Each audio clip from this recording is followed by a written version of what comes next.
नमस्कार. नीट यूजी 2026 मध्ये विद्यार्थ्यांचे रजिस्ट्रेशन किती झालंय याच्याबद्दल प्रेडिक्शन पाठीमागच्या 1 महिन्यापासून सुरू आहे.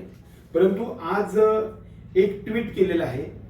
एमडीच्या ट्विटनुसार आपल्याला डिक्लेअर झालेलं आहे की जवळपास रात्रीपासून म्हणजे कालपासून आतापर्यंत सर्व प्रकारच्या वेबसाईटवरून एनटीएच्या 11 लाख एवढे ऍडमिट कार्ड डाउनलोड झालेले आहेत.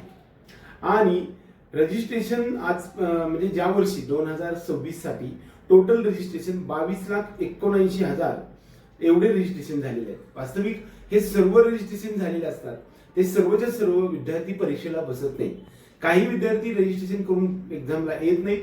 त्याचबरोबर काही विद्यार्थी पहिला फॉर्म चुकला असल्यामुळे डबल रजिस्ट्रेशन करतात. म्हणजे दरम्यान हा जर सर्व विचार केला तर 22,30,000 एवढे विद्यार्थी नीट यूजी 2026 साठी बसलेले आहेत. हा एकंदरीत आकडा कशासाठी महत्वाचा असतो तर बऱ्याच वेळा जो काही कट ऑफ असतो त्याचा परिणाम हा विद्यार्थ्यांच्या संख्येवरती परीक्षेला बसणाऱ्या संख्येवरती अवलंबून असतो. आणि हा पाहिला तर गेल्या 3-4 वर्षांमधला तसा आकडा कमीच आहे. म्हणजे एकंदरीत आपल्याला कट ऑफ सुद्धा कमीच येईल असंच अंदाज सर्वसाधारणपणे वाटतं.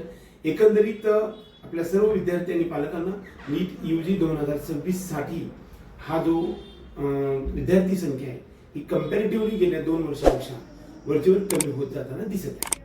धन्यवाद.